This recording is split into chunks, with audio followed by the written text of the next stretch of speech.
first thing that we do. I call to order the regular Storm Lake City Council meeting of June 15th. All who are able, please stand for the Pledge of Allegiance. I pledge allegiance to the flag of the United States of America and to the republic for which it stands, one nation, under God, indivisible, with liberty and justice for all.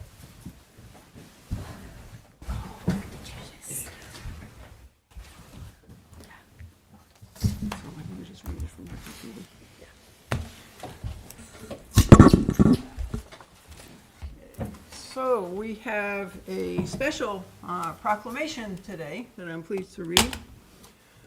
This is the proclamation recognizing the essay contest winner, Itzel Sarabia. Is that right? Okay, all right. Whereas earlier this season, Mayor Meg McKeon announced an essay contest for Storm Lake students with the topic of Why I'm Storm Lake Proud. And whereas from several student essays, the mayor selected Storm Lake High School student Itzel Sarabia as the winner. And whereas in her essay, Itzel explained, quote, I am proud of Storm Lake every day for everything it stands for as a community. She spoke of the multicultural appeal of Storm Lake, its beauty and celebrations, its kindness and charity, and the experience of volunteering in the community. Now, therefore, I, Meg McKeon, Mayor of Storm Lake, proclaim that we do hereby recognize the following. 1. As the winner of this unique contest, the mayor and council are delighted to present Itzel with a certificate and sash honoring her achievement. 2nd, she will serve as honorary mayor for a day on the 4th of July, riding with Mayor McKeon in the Star-Spangled Spectacular Big Parade. And 3, the mayor would like to take this opportunity to thank all of the students who shared their appreciation for our community through their essay entries. Signed and sealed this 20th day of April 2026, which is when we declared the winner. So Itzel, if you would come up, please. We lost her. Nope, I got it.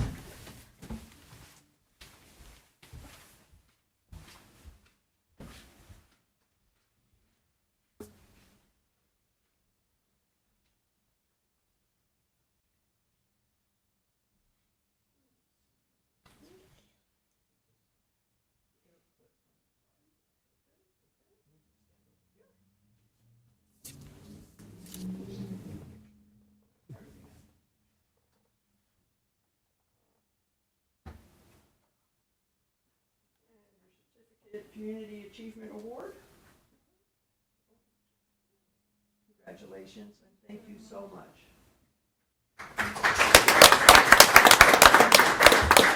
Dad, you want to get a picture too?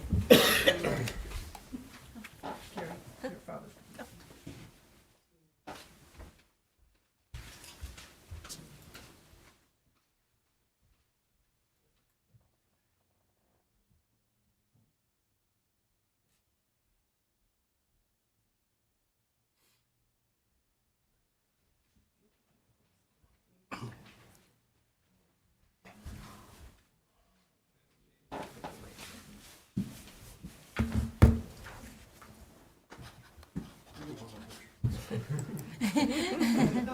He doesn't trust me. I was going to say, I think it's because Dana doesn't trust my photo. He's the official photographer.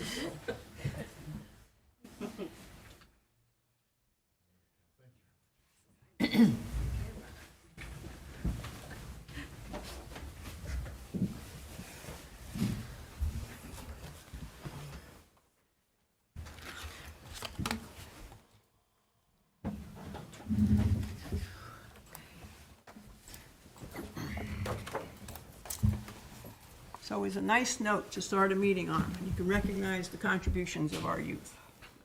Council, are there any changes to the agenda? Okay. Hearing none, then I will entertain a motion to approve the agenda as is. So moved. Moved by Councilperson Martinez. Is there a second? Second. Second by Councilperson Ramos. All in favor signify by saying aye. Aye. All opposed, same sign. The agenda is set. Are there any disclosures by members of the council to any items on the agenda? Okay, hearing none. We will then move to hearing the public. If there's anyone from the public who would like to speak to the council, you may do so now on a non-agenda item. If you want to speak to the council, you can step forward. You would have 3 minutes. Please state your name, your address, and your purpose for addressing the council.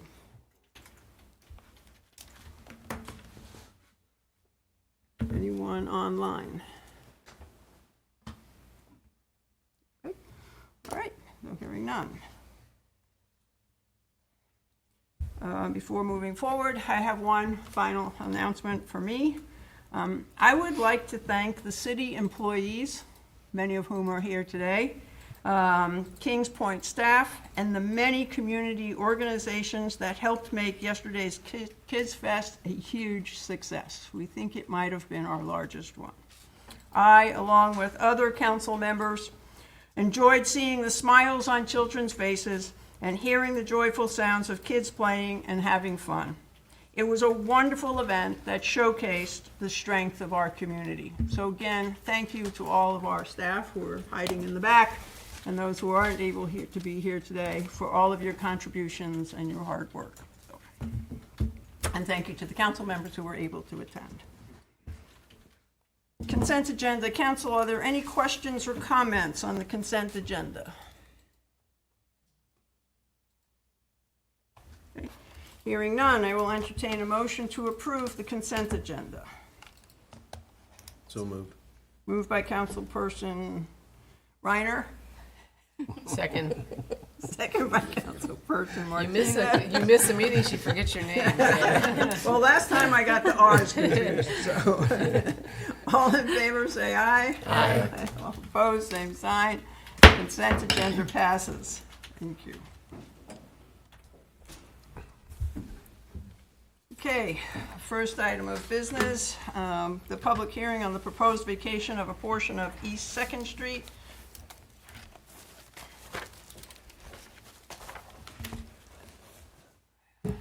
Okay, Mr. Olson.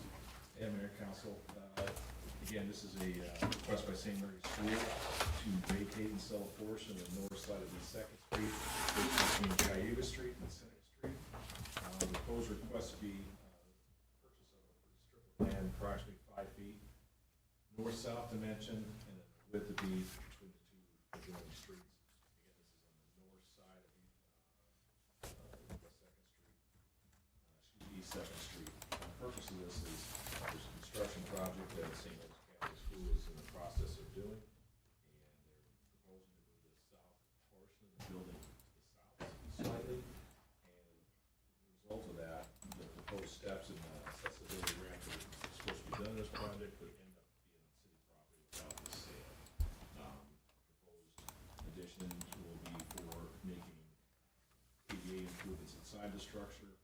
They'll provide an ADA accessible ramp that meets current regulations as well as the stairs. They'll provide interior restrooms that meet ADA requirements, and the space between the doors will be ADA requirements. So those are the main functions. The purpose of this is also to set up this as a first step in a proposed expansion of the school's facilities. So this is the first public hearing on this. Following council's first reading of this. So the public hearing on this matter is open for anyone who wishes to speak to this item.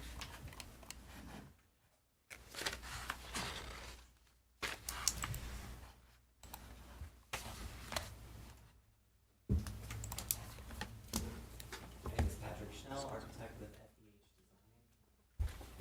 Council, Mayor, thank you for the time to look at this request. We appreciate it.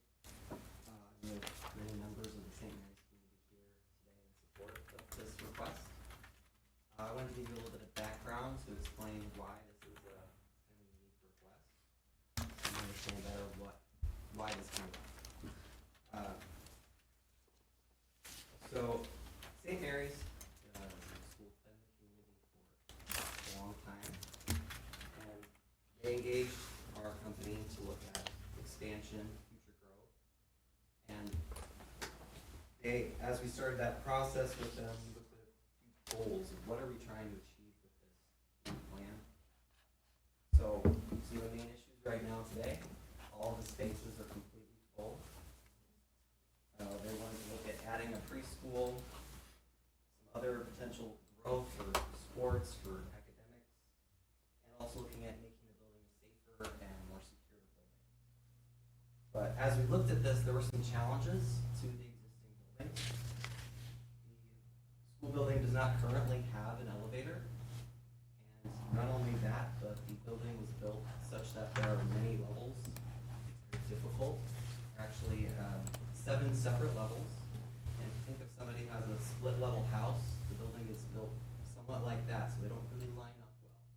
It's one of the challenges that we had to address with our master plan. Other issues include the existing front office isn't in a good location to provide a secure, safe entry. As well, the existing gymnasium was on a location that made it difficult for us to try to make an addition that connects well to the rest of the school. So as part of this, trying to work together with the school with their goals and realizing some of these challenges, we spent 2 days at the school coming up with all sorts of options for how can we do this? How can we allow the school to grow on their current property? So some of the options we explored, we looked at one option which took away a portion of the existing core of the building in order to provide some of that accessibility and a new entry. We spent time trying to figure out how can we get all those levels to connect with the elevator. That was a very difficult task, and we ended up finding there wasn't one solution to have to really get more than just one elevator or a combination of elevator and ramps to really achieve that. It was a very difficult solution. Ultimately, that proposal was not chosen because of the difficulty of preserving the building on 2 sides. It didn't really solve some of the existing building problems with the space that was there. It was too small anyway. And just the difficulty, if you can imagine taking out a center section of a building, what that would do to just daily operations for the school. Another option we considered was an addition more in the center of their lot. And that one, while not having some of those issues, had other issues with how would you connect, how would you circulate within that, that building. It meant you would have to go a long way around to get from one side of the building to the other. Ultimately, the plan that you see, if you see this colored image here, was the master plan that the school community rallied around and decided was a good approach. This provides a 2-story addition to the west of their existing high school and elementary. Some of the reasons that was a benefit: it aligned the new main entrance to their most public space, which was the gymnasium. So the high school gymnasium, if you can imagine, that's where they wanted it. So that proposed new addition would have the south entry instead of on the east. It provided the secure vestibule that they were looking for. It allowed for an option in which the whole building, over the course of many phases, would be able to be fully accessible. It helped for the best circulation for all the students, for the best use of the building. And it didn't require any immediate demolition of existing buildings. So, as I alluded to, part of this whole concept, it's a big chunk, a big project. So as they looked at it, they considered how can we take pieces of this and do it in phases.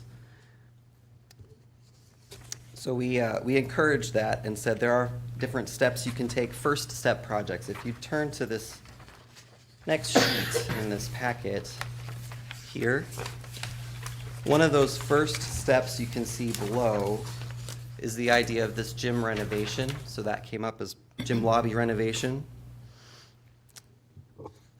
Part of the issues with the existing gym lobby, as your staff alluded to, some of the restrooms are not accessible. it's just a tight space. It was very constrained.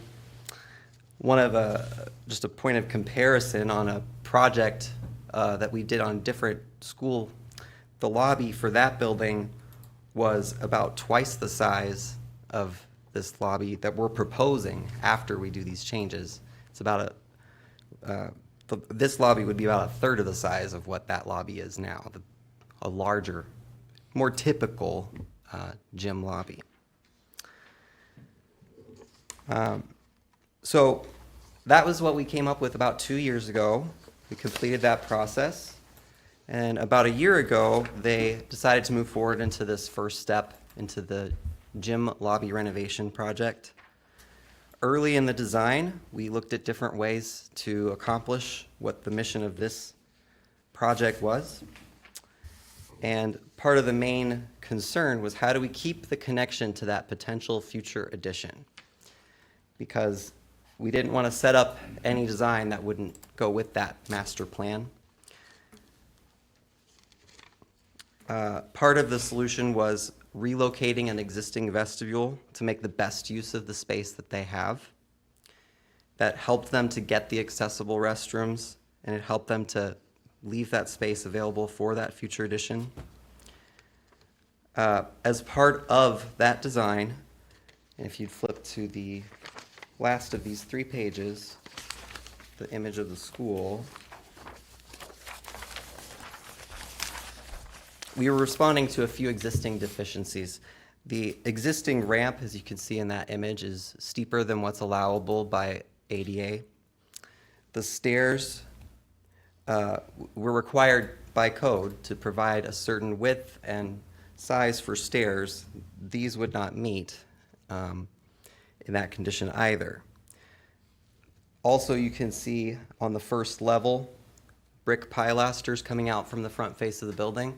They're structural and really not able to be moved without significant effort.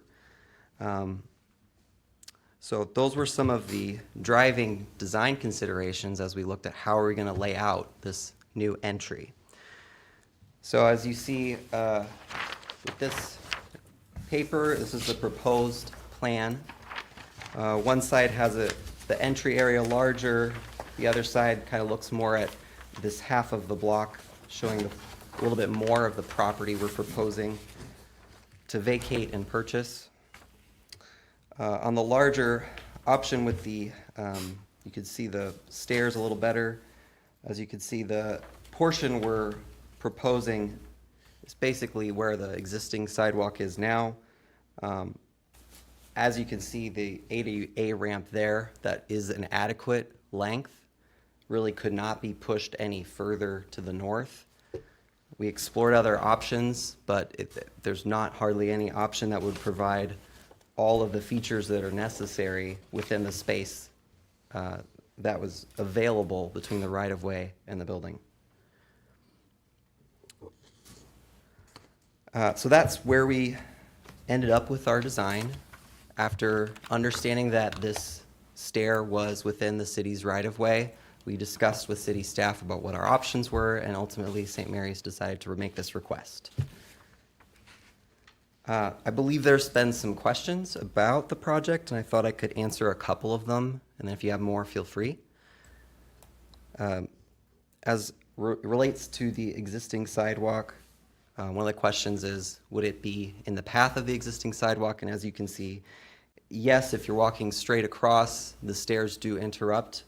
But as you can also see, the sidewalk that is available is as wide or wider than the existing space and would still be within the city's right-of-way.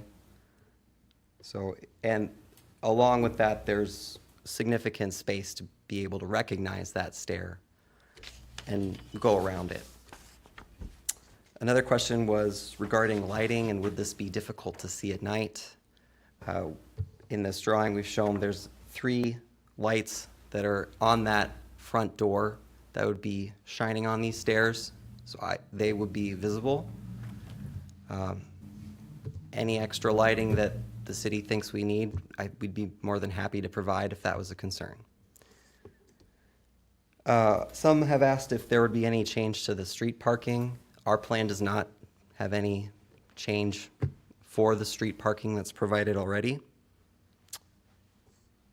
And as far as was there another way we could have done this, I think part of what I was explaining was how this planning process really drove us to this design. So I have a few thoughts on why we wouldn't have taken that approach. One, if we tried to design this stair within the existing building footprint, it would have required the school to either sacrifice the space that they were already so tight on within the building, or would have caused that lobby to get smaller than it really needed to be, smaller than it is now. So that was counterproductive to the design that we were looking to achieve. If we had explored instead putting that stair and ramp to the west, it also would have been against this master plan because it would have been in the way of that planned future addition. In general, we try not to plan anything that would have to be, built and then taken out in the future. That's just not good practice if we can avoid it. So that also drove our thinking. Additionally, it's limited because of the location of the gymnasium to the existing outside wall and how much space you can really get that would, the design proposed would be very difficult to achieve in that limited space. On the east side of the building, there are two existing entries, but they both are bottlenecked in terms of how much space is there. There's an existing stair kind of at the main point of those entries, and it's much more functionally difficult to change. And then, as I mentioned, those brick pilasters being where they are and being structural, really we had to work around those. So that's kind of a long explanation to the thinking and the purpose behind the request. If there's any questions for me or for the community. No, Council, generally in public hearings, we hear the comments.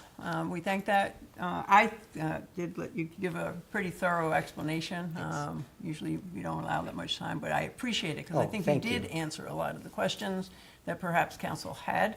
At this time, and we may ask you to come up, but I want to make sure that the other people know that they can come up and make public comment either in favor of or opposed to this. That's the purpose of the public hearing. Is there anyone else who would like to speak to this?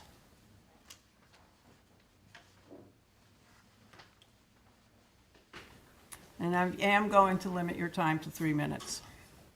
I will not use that much, Honorable Mayor. Okay, and then you can give it to somebody else. My name is John Murray from the community, Honorable City Mayor, City Manager, and City Council members. Thank you for hearing us out.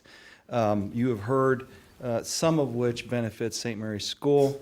I would like for you to also consider how this may benefit and does absolutely benefit those non-school interests directly.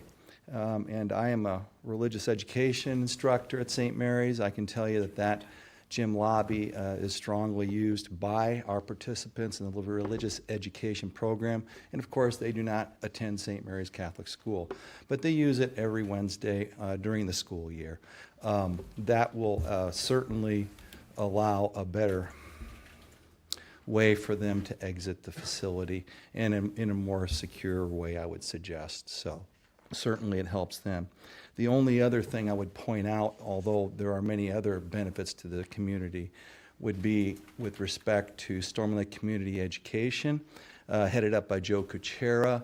St. Mary's has, on an annual basis, regularly cooperated with Storm Lake Education with respect to their, well, when I was a parent and my kids were going through the program, little S basketball, okay? So we have those those basketball tournaments that happen.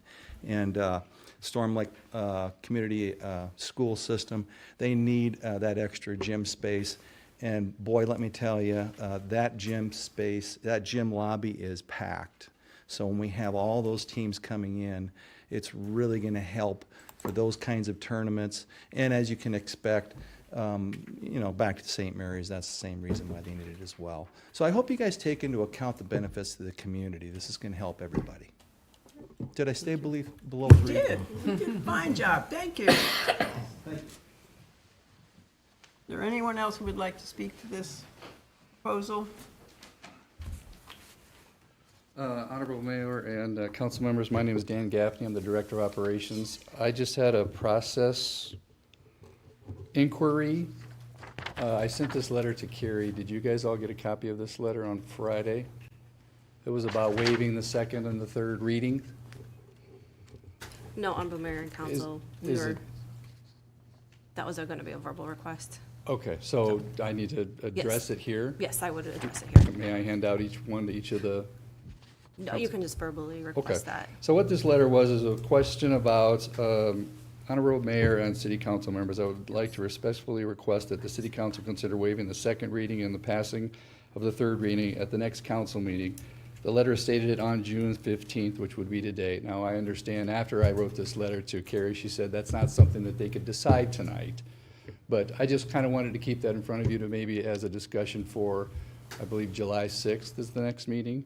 If you would consider that to help expedite this process, and this would also help to minimize the impact the project would have on the school operations for the fall semester. So, thank you for your time. Thank you.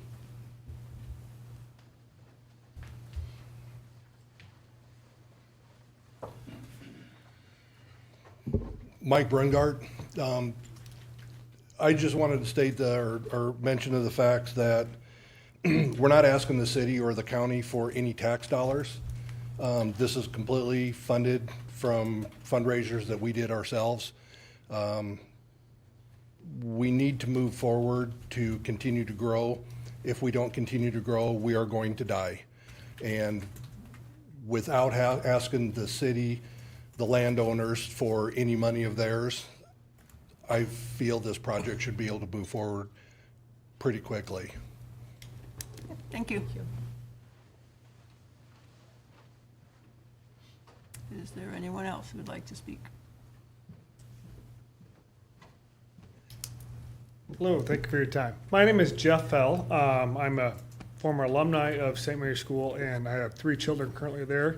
I was also, my wife and I, along with Adam and Kate Fredrickson, chaired the St. Mary's Ball this year, which was the main fundraising source for this project. So I will say we're not taken lightly about deciding to do this for the school and the community.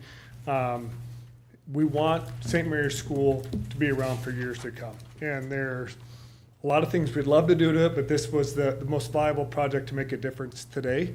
And I think it's crucial for our community to have a fantastic public school system as well as a strong K-12 private school. And the fact that this is privately funded, we're proud of that, and we're also, you know, having to come here to ask for this is something that was not anticipated. We tried to avoid having to do this, but when you get into a building that is as old as that, you're bound to uncover some of those things. So thank you for your consideration.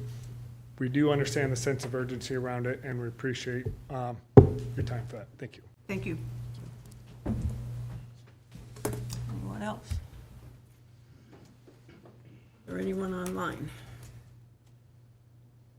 It's, oh, okay, all right. With that then, I will close the public hearing.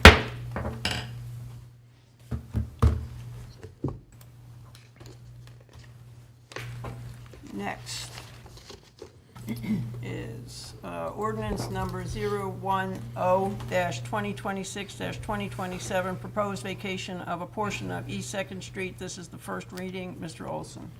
Again, Mayor and Council, this is a request to purchase property from the city of Storm Lake by St. Mary's School, and this would sell and vacate 5 feet on the north side of East Second Street between Cayuga and Seneca Street for the purpose of placing steps and a ADA accessible ramp on the south side of St. Mary's School. And unless the council has additional questions, I have nothing more to add and recommend approval. Council, is there any discussion? I have one. Councilperson Martinez. So I appreciate that you're looking at the ADA aspect of this building. Of course, you know, they couldn't have anticipated the need for as much ADA accessibility 100 and whatever years ago. I wasn't here, maybe others were here. Maybe Mr. Murray was here, I'm not sure.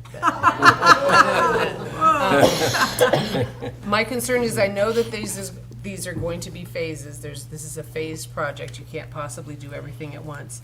And although I don't really have a say in it, I'm disappointed that the elevator isn't part of something earlier. Because yes, we're gonna get people in the building and then they can't get anywhere once they get inside.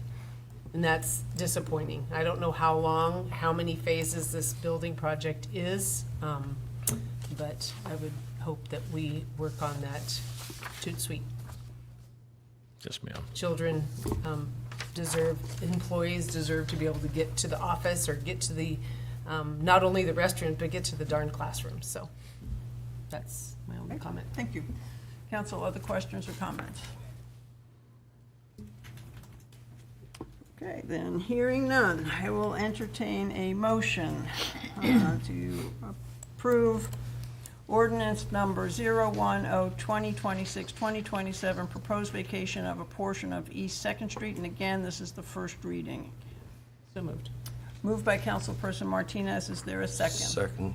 Second by Councilperson Piercy. This is a roll call vote. Councilperson Reiner. Aye. Councilperson Ramos. Aye. Councilperson Martinez. Aye. Councilperson Piercy. Aye. Passes. Ordinance passes. Thank you.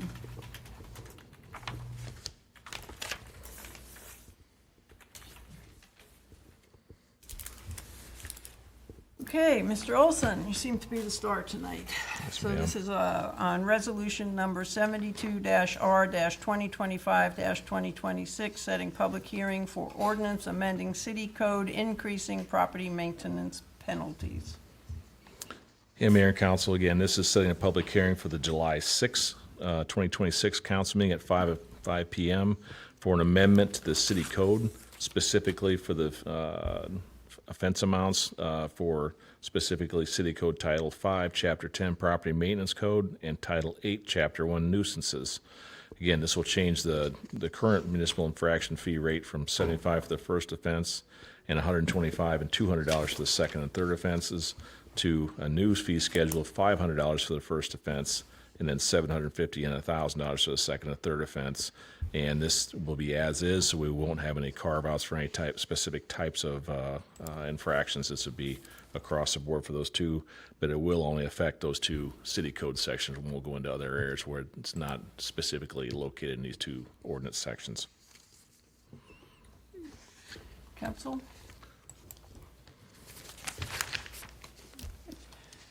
So this is, I will entertain a motion to approve resolution number 72-R-2025-2026, setting public hearing for ordinance amending city code increasing property maintenance penalties, and that would be set for the July 6th city council meeting. I so move. Moved by Councilperson Piercy. Is there a second by Councilperson Ramos? This is a roll call vote. Councilperson Reiner. Aye. Councilperson Ramos. Aye. Councilperson Martinez. Aye. Councilperson Piercy. Aye. Ordinance, resolution passes. All right, thank you.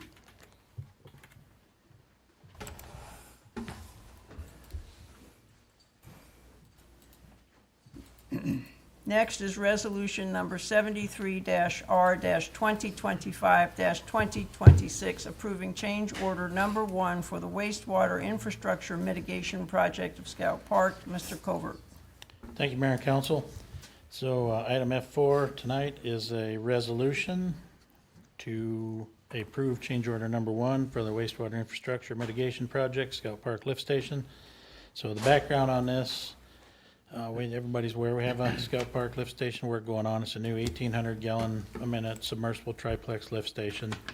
So it's been kind of stalled out here for a while with a consternation that during construction it was determined an existing 8-inch sanitary sewer line that comes from the BVU direction flows back that way around, kind of parallels the force main, and comes in right in line with where the new force main was going to be directed. So in order to correct this, we need to redirect the 8-inch sanitary gravity line so it's not in conflict with the new 18-inch sanitary sewer force main from the new lift station. So total project cost will increase the project $118,140 as part of this change. And there is no added time to the project for this. So recommendation would be motion to adopt the resolution number 73R 2025-2026. If there's any questions I can't manage, I have Josh Pope from Bolton and Mink, City Infrastructure Engineer. I hope that there is. So, Council, any questions? I do. Councilperson Pearson. I'm wondering, since this before, this 8-inch line, that they've been there for years, probably since the 50s at least, maybe the 40s. it is clay, so it's been there a while. Yeah, the 8-inch line, right now, the force main has to cross that 8-inch line, correct? It needs to cross it, and it is absolutely bullseyed right into it right this minute, as it sits. How did they get by it the last time? Was it still an 18-inch line It coming out? was not configured quite this way. The line's paralleled, and the old lift station's further to the west.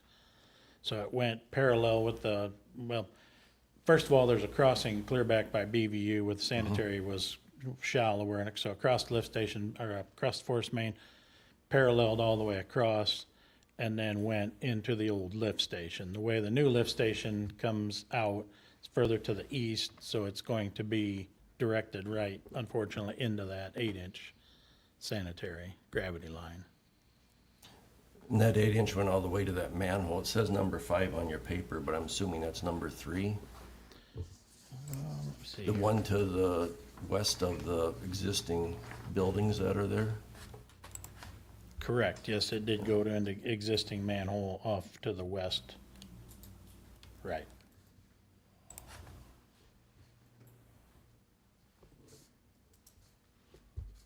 I just have a problem with how come this wasn't foreseen. I know you weren't here when that was started. I was not, but Josh was here with the project from the jump. Good evening, Honorable Mayor and Council. So all of the city records indicated and that the pipe that is in question is directed to manhole 3 as shown in the drawing. It's actually directed to the existing lift station itself. And so because of that notable difference in horizontal geometry that was found, there's also vertical geometry, because of course it was presumed that if that did extend on, that it would go deeper as it gets there. And so because of the horizontal not being known and found to be different, that vertical component was likewise found to be different than anticipated. So all told, that's where I would say this is the very definition of an unforeseen circumstances, because all the data was suggesting that it was going in a direction that was found to be otherwise. Then there's still an 8-inch uncap coming into that manhole 3 then? Because there's a note on here about capping that existing. So what we found was that 8-inch that is coming to manhole 3 is actually serving the lift station restroom exclusively. And generally, an 8-inch would not be found serving one restroom. And so as a result of that, that's where when we saw what the city records were, why we were like, hey, this makes sense. This is bringing in the what I'm going to call the BVU flow. So from that standpoint, since that is no longer necessary, and the manhole has been ordered, that's where we'd be looking to plug that existing opening. The 4-inch service, which is very typical for any residential connection, that will be properly configured to the 21-inch off to the north. And that 8-inch coming in there really isn't just the college, it's the Wheeler addition, the area south of the college, or west of the Yes, field that's house, correct, or the- yeah. What about where does the sewer on the street to the, I think it's called Early Street, comes in northeast of there? Where does that come into that? I don't see it on my map, so. I'm assuming there's gotta be a line coming from the east, straight down, headed west, in front of the Scout building and all that. Because there's a Early Street would have a manhole up I'm there. trying to remember the layout off the top of my head. Oh, thank you. So it Yeah. comes, you're correct, down early and then heads back west into a collector manhole. And then- So that ultimately enters the system at manhole 2, as you look at that drawing. So would you be redirecting that early into this new 8-inch line? No, and the reason being is, and this is where some layers of funding and other things that we've gone through with FEMA, the intent is to, because of the funding source, leave that portion of the system alone. Because that would, if we were to try to configure that to go into manhole 5, if I'm projecting where you might be headed, that would take a whole considerable amount more of environmental reviews and just other stuff. And ultimately, FEMA has decided that the funding date is the funding date. This project needs to be completed by then, and very simply, we wouldn't have the time to explore that and still maintain the funding for this project. And this would all be done without having to tear into the street, it looks like, correct? Correct.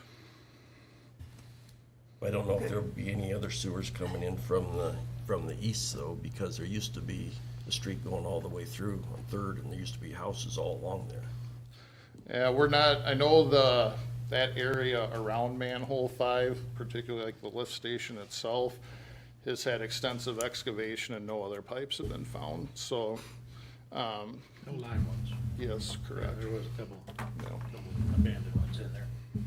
So, thank you for that. And Mr. Piercy, thank you for your questions. It's important, and I appreciate your looking into this and your knowledge of this. I want to remind council that this is a project funded by FEMA. We do need to move forward with this. We just recently received, information that the application was put through after a lot of advocacy on the part of the city. We got FEMA moving after things had been stalled for a while. So with that, I'll say, are there any other questions regarding this particular resolution?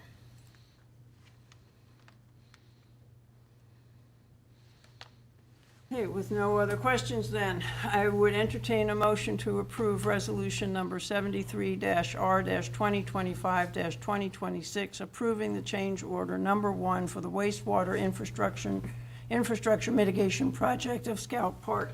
Excuse me. So moved. Moved by Councilperson Reiner. Is there a second? Second. Second by Councilperson Ramos. This is a roll call vote. Councilperson Piercy. Aye. Councilperson Martinez. Aye. Councilperson Ramos. Aye. Councilperson Reiner. Aye.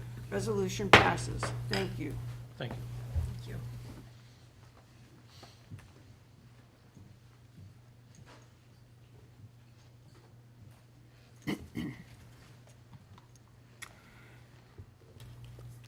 So, council, this is a follow-up to the work session on the ordinances that we're exploring to control the use of e-bikes, e-scooters, mini bikes, electric motorcycles, and similar motorized devices within the city limits. I'm pretty sure almost all of us have heard lots of comments from the community, and we will be having the public forum on the 29th. In the meantime, I think attached to our agendas were some examples of at least one ordinance, which was from Des Moines, and some other suggestions, and we have Chief Cole here to give some further comment. Chief Cole. Good evening, Honorable Mayor and Council. Since our last meeting, City Administration and myself had the opportunity to speak with our city attorney regarding ordinances for the e-bikes, e-motos, e-scooters, and so forth. And based on the guidance from the city attorney, we were told that state law generally preempts local regulations, and the laws heavily cover this area. And many of the restrictions that have been requested by residents and by the council, such as helmet requirements and certain age restrictions, would likely require action by the Iowa legislature before we could implement local ordinances to cover those. That being said, there are areas that the city may have authority to regulate conduct and promote safety. We encourage the council to consider using the model ordinance that is attached and/or the City of Ankeny ordinance as a model to address some unsafe riding behaviors that we see, such as carrying passengers on devices designed for a single rider, utilizing cell phones and other devices while operating, stunt riding, operating without required lights after dark, signaling, and so forth. We also believe it would be reasonable to prohibit riding scooters and e-bikes on certain spaces in the city, including basketball courts, playground areas, pickleball courts, tennis courts, and the mini pitch soccer facilities. And of course, mirror the bicycle ordinance in the downtown sidewalks where they create safety concerns and interfere with the intended use of our city facilities. While the city may have some authority to regulate electric personal assistant mobility devices on sidewalks and bikeways, the state law limits our ability to prohibit low-speed electric bikes from areas where traditional bicycles are otherwise permitted. As a result, some of the concerns raised by the public cannot be fully addressed through local ordinances alone, and our recommendation is that we focus on practical, enforceable regulations that would improve safety while recognizing the limitations imposed by our state laws. For broader restrictions, we believe that there will be additional legislation at the state level that will be necessary before our city can effectively enforce and regulate the devices more extensively. Council, thoughts, questions? Discussed. So, I read the attached ordinances. I also see almost daily what other cities are doing in the state of Iowa that is much more restrictive than the one that was attached. And so I have asked City Manager Narvatil to ask our attorney, why are the other cities allowed to have more restrictive ones and we are not? So I would like clarification on how others are setting age limits and doing some of the more restrictive things that our citizens have, or our residents have asked us to do, and why we're being told that we can't. I'd like an answer to that question.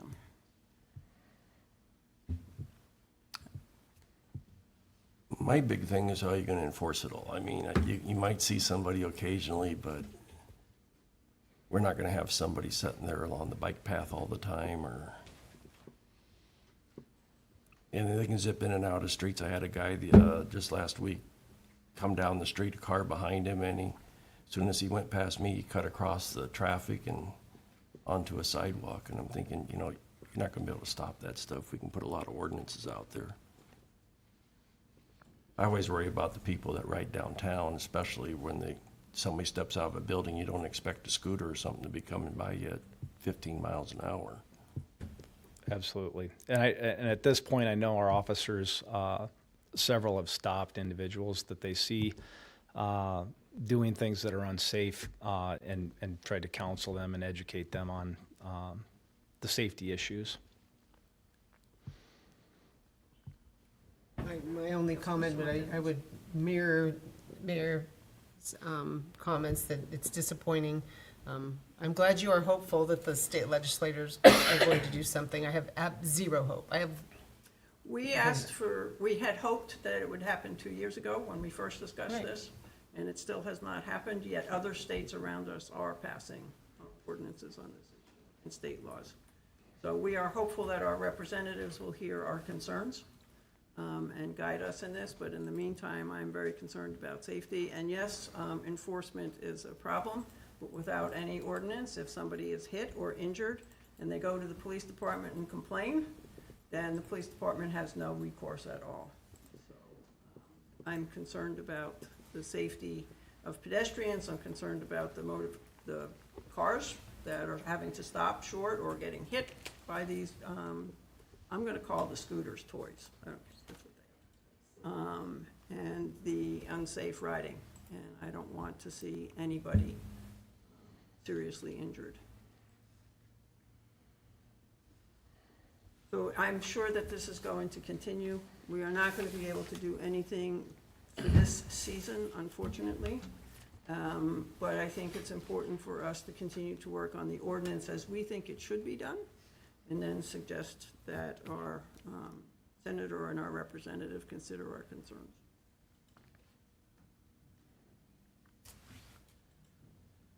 I also think it's important for all of us, since we are having the public forum on the 29th, and this seems to be the topic of choice all through the city. And there's a lot of passion about it, a lot of concern about it, so I again encourage everyone to be there on the 29th for the public forum, to let us hear your thoughts, your concerns, and suggestions on how we can address this so that everybody can enjoy our bike paths and our sidewalks and our downtown areas safely. Anything else on this work session? I appreciate the work you're doing, because it is a rabbit hole.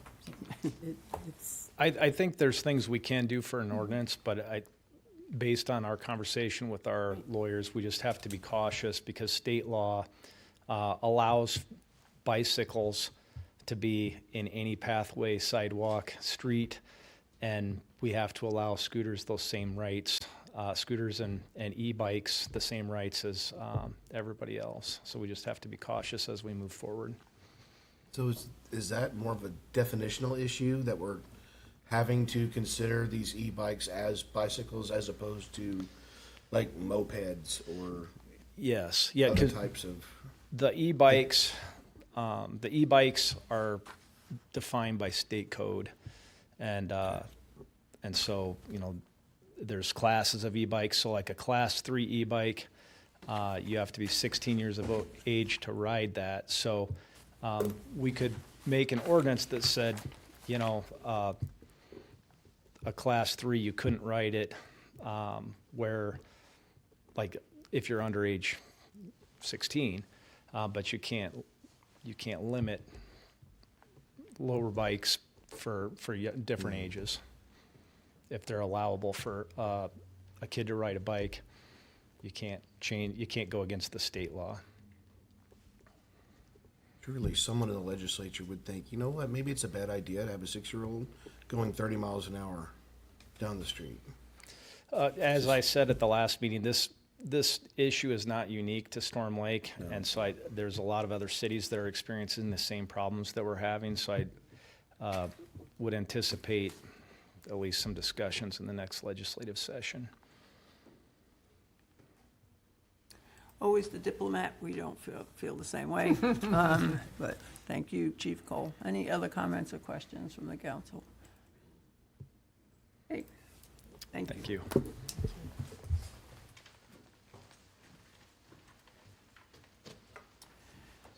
Citywide cleanup, Storm Lake Proud, Ms. Bolster. Honorable Mayor and Council, as you know, we did something different this year for Storm Lake Proud Citywide Cleanup. We sold tickets at the downstairs, the front desk, $15 each to the residential properties. They are allowed to have 2 tickets per residential address, excuse me, and they were to take their refuse, appliances, tires, and everything, out to the BV County Recycle Center. We sold them from November 1st of 2025 till May 29th, 2026. The partnership we have with the Recycle Center went extremely well. It was very easy for them. They noted the tickets, put down the cost, and they emailed us every day with invoices. It was a very smooth transition. I 100% appreciate Lori Dix and her staff for helping us out. They enjoyed it. They had no problems. If they had a problem, they would let me know, but it really wasn't too much of an issue. We did sell 273 tickets. And we had allotted for 350, and we sold 273. There were 57 tons of material disposed of. 186 TVs, 90 appliances, and 73 tires, which is a lot. Unfortunately, there were 6 tickets sold to people living outside the city limits. The program is for residents living within the city limits. We will, with your okay, send out invoices to those individuals for the cost of what the Recycle Center turned around and billed us for. I noticed there was a landlord that purchased 2 tickets, and when they took their items out to the recycle center, it came to a cost of $281.30 billed to the city. They had 0.62 tons of debris, 1 TV, and 24 tires. The landlord, we will be billing the landlord for that, billing them back. The landlord did indicate and said verbally to the staff out there that this came from one of their rental properties. So the program was advertised for residents only within the city limits. I am just so greatly appreciative with Lori. It really saved the city a lot of money. I mean, we don't have staff time, overtime charges. The total charges that BB Recycle Center, excuse me, was $8,020.80. I would recommend that we continue with this type of program, maybe extending it from starting in September. That way it gives them the fall to clean stuff out, like September 1st and running it through to the end of May 28th. They did have a couple people that tried to redeem tickets out there after the deadline, and they said, sorry, we can't do that, and those people totally 100% understood. I mean, when you're given that much time, you should be able to have time to go out there, but it was overall a really good program. Thank you. Council, questions? Councilperson Martinez? So how did people outside city limits buy the tickets? I can't answer that because I don't really know. I wasn't selling the tickets. I know when the invoices would come in, I would put it in a spreadsheet and it would note what the address was, and once I noticed it, I notified City Hall and they addressed it. And then the only other question is, why are we concerned about a landlord? I mean, I don't like ugly apartment buildings just as much as I don't like ugly single-family homes. Honorable Mayor and Council, I'll let, I know Finance Director Gibbons can answer the first question. The second question was, when council approved the program, it was the tickets were not to be sold to landlords because the individual can come and get their own ticket and take that over. So if that's something that council would like to change, and that came in, I guess policy came into play when we were seeing trailers upon trailers of items coming from rental properties when we were doing the on-site community cleanup. So was the concern that landlords were going in and just emptying and then, not just emptying things out of apartments, but using this as a way to get rid of stuff if they're renovating? What was the purpose? Yes, Honorable Mayor and Council, a lot of those were, I believe was renovation material that we don't accept, that isn't accepted anyway through the program, and it's a business. That was the other piece. We don't allow other businesses to, get a $15 ticket. It was just meant for residential cleanup only. So if that's something that council would like to change for a definition, we got a couple months to work on that before the new program would roll out. Because I just don't understand it, because if we don't accept it anyway, if we're not accepting renovation materials, and he's got 18 tires or 28 whatever, tires aren't part of renovation, I feel for landowners as well as renters. A lot of the renters may not have the capability of getting that stuff, and we do, we're telling Mr. Olson to clean up our city, and then we're putting restrictions. I know money is tight, and I get that, but I also don't want to see 28 tires sitting at an apartment building. So I appreciate it. I think this was a creative way to solve a problem. And I like that was 57 tons is a lot of stuff to get out of our community. Mr. Gibbons? As for the tickets that were sold for residents outside of city limits, when they came in and purchased their tickets, they were asked for an address. So there's several that were on Lakeshore Drive. Lakeside also has a Lakeside Drive or Lakeshore Drive, excuse me. And then we also had the reverse side of that. Somebody would give us, you know, a 850th Avenue, and we'd presume that it's not in city limits, and it was in city limits. So we had some of those complaints as well. So just working with staff up front, we were able to just verify, make sure that they're using the map and making sure they are in city limits. And I believe most of them were remedied after that. Thank you. I mean, 6 out of 273 isn't so bad. Yeah. And I think the confusion it happened when they came to purchase the ticket, you know, their mailing address says Storm Lake. But that's just an explanation that, and like Tyler said, it was addressed right away. Other questions, council? Yeah. Councilperson Piercy. Don't they charge just per tire when you take tires out there? Yes, they do. They charge per tire. I don't know what that charge is, but I think it's like $7 or $10. I'm not sure.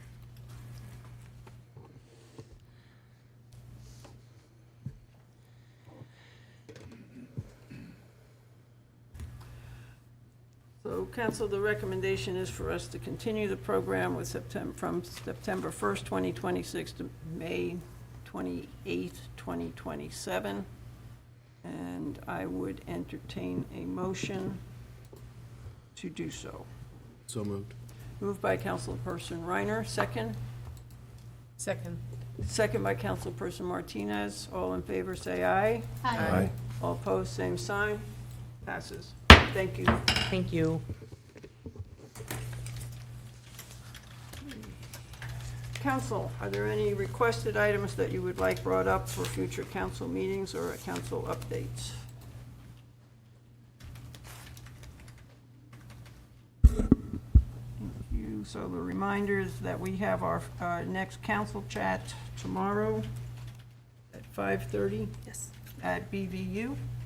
And so council knows that we sent letters of invitation to residents in that general area, inviting them to come. These council chats are designed for any member of the public to come and speak to council on any number of items that might be of concern. And this is in addition to the June 29th public forum specifically on the e-bikes, Can you confirm where it is at BBU tomorrow? the underground.